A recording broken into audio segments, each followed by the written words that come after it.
suis Olivier Mokadem, je suis le directeur d'une agence de recherche utilisateur qui s'appelle Fast & Fresh.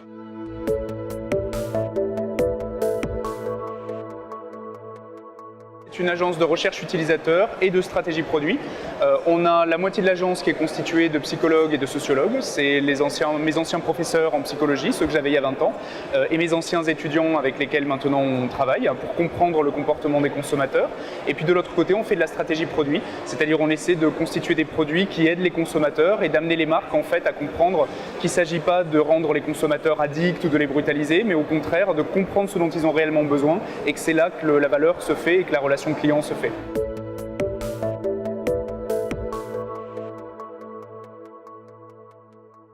Lipo, en fait, c'est Samsonite derrière. C'est le groupe Samsonite, l'un des leaders de la valise, en fait, du bagage, qui a racheté Lipo.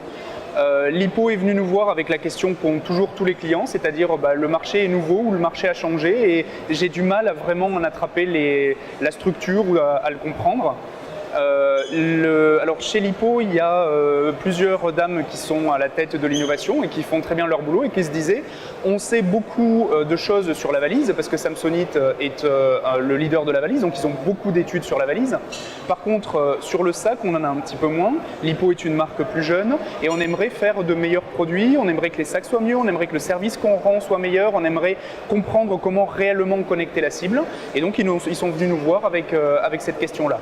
Alors, ce qu'on a fait, nous, c'est en fait faire ce qu'on appelle de la recherche utilisateur, c'est-à-dire on a fait des tests de psychologie et de sociologie pour savoir ce que c'était l'achat de sacs.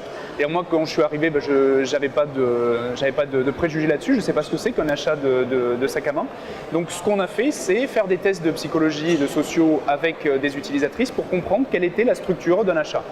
Et là, on se rend compte, par exemple, que l'achat de la valise n'est pas du tout un achat de sac. Ce sont deux choses complètement différentes. Pour reprendre un peu ce que je racontais durant la conférence, l'achat de valise est un rituel, c'est-à-dire c'est quelque chose auquel tu te plies parce que tu dois bien, parce que par exemple, tu ne peux pas te pointer à l'aéroport avec tes affaires dans un sac poubelle. Hein. Il y a un rituel de la valise. Tu es obligé de l'avoir pour partir en voyage. Par contre, le sac est un code, c'est-à-dire c'est quelque chose que tu utilises véritablement pour exprimer une part de ton identité personnelle, quelque chose de vraiment personnel. Et du coup, il y a toute une logique, alors je ne peux pas tout dire là, mais il y a des choses qui sont secrètes encore, mais il y a toute une partie en fait du comportement des utilisatrices qui leur permettent justement de créer du code, de créer de la personnalisation, de choisir un sac. Et notre travail, c'était d'éclairer Lipo là-dessus. Et donc, on a fait tout un travail avec eux sur le site internet, sur les services.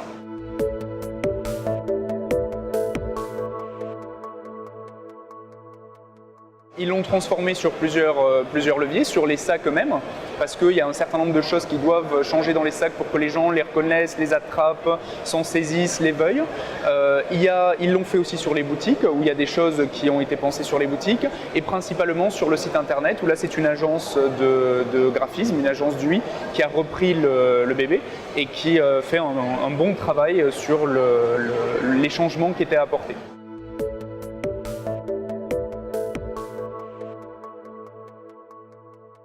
Ils ont gagné en autorité, ils ont gagné en vente, mais le principal effet, c'est qu'à un moment donné, les gens se lient. Parce que finalement, on a toujours ces objectifs qui sont la notoriété et la vente, mais qui en soi veulent rien dire. C'est-à-dire, c'est la cerise sur le gâteau, si tu veux, c'est tant mieux.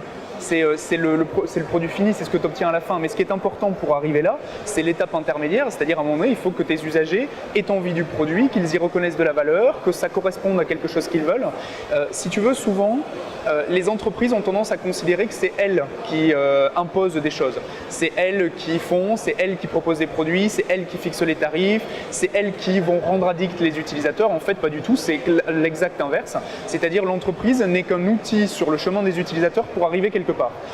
Et du coup, c'est les utilisateurs qui se saisissent ou pas de la marque. Donc tout le travail avec Lipo, c'était ça, c'était de faire en sorte que les usagers puissent se saisir de la marque, des sacs, des boutiques, du site internet, parce qu'ils y reconnaissent la valeur et ils sont capables de faire un certain nombre de choses.